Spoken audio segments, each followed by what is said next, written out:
Hi everyone, welcome to my analysis compilation number 9. Now we've already seen the clip, but let's delve and see what happened. So as we pause the clip, it's obvious that the car on the right didn't see our camera. And it's a classic A-pillar blind spot problem. But I also think our camera had the same issue with not seeing the car on the right. I think that was stuck behind the A-pillar also. Watch as I slow the clip down, they are both arriving at the same place at the same speed. Recipe for disaster.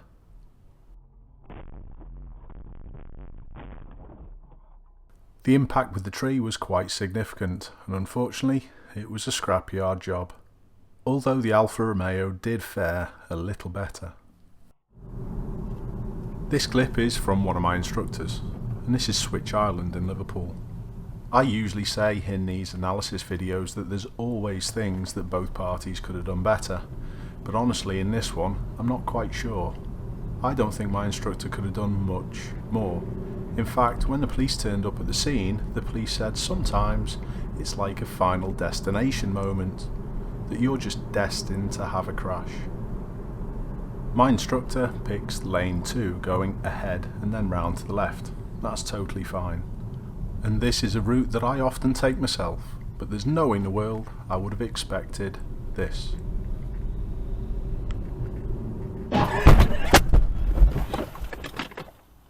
My instructor was obviously shaken and had minor injuries, but this could have been a lot worse. And as you can see, these dents weren't going to be buffed out. This again was sent to the scrapyard. Interestingly, I did get the footage sent through from a different direction from one of my viewers. And I would also like to say a massive thanks to them for keeping my instructor calm and looking after them. Look at the cars on the right, they've already started to move.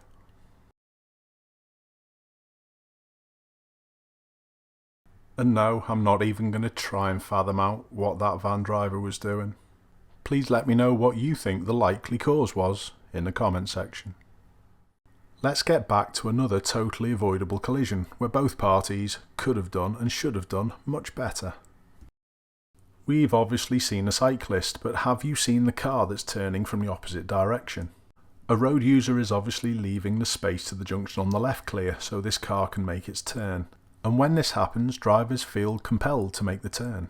And they often rush without looking properly. And that's exactly what goes on here. The motorist should creep until they know that there's nothing coming down the left-hand side. And if you're a cyclist and you don't know this, you need to go and do some training. Even with the changes to the highway code that happened earlier in this year, giving cyclists priority in this situation, it still is going to happen time and time again. Cyclists need to look after themselves. This was always going to end up how it did.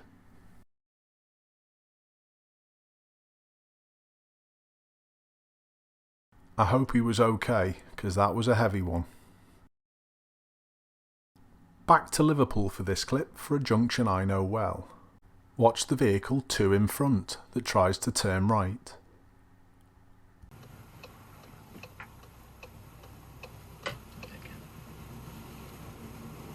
Oh my God.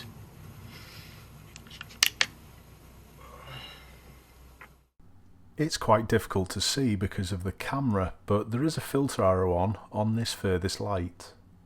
Now, what actually happens is the car that turns right follows the one in front rather than stopping to give way because the arrow goes off.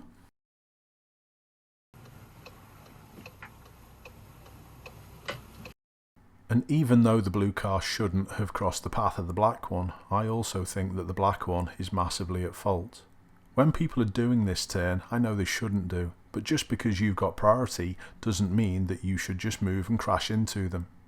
It's not as if the blue car was obscured in any way, it was right in front of the black Peugeot. Why did they carry on?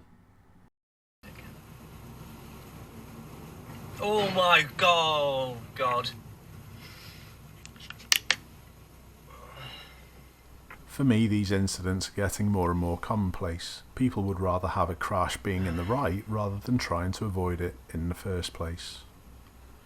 Poor from both. Oh, that's made me a bit nervy. And on to our last clip. Now, I'm going to let you watch this, and then I need to point a few things out. But it's the silver Skoda Fabia in lane 1 that we're watching, and the car that overtakes shortly. Told Hannah he'd done everything he could to protect her dad. Looking back, what Hannah told me last night was this. She realises that the Prime Minister had parted in that same garden the very day her dad's death certificate was signed. Wow, let's go back and look into this one. Does the Prime Minister Hannah met the The first thing that I'd like to point out is something that happens from the silver Skoda in front of us. The driver throws a can out of the window.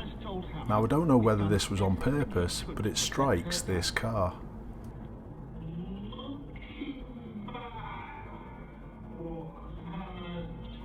And it's only then that the silver Vauxhall brake checks the Skoda, and chaos ensues.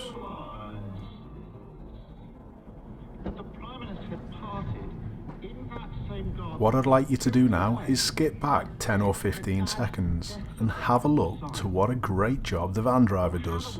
And he's the only one in this clip, apart from Mike Kammer, who comes out with any credibility. Keep safe, I hope to see you soon.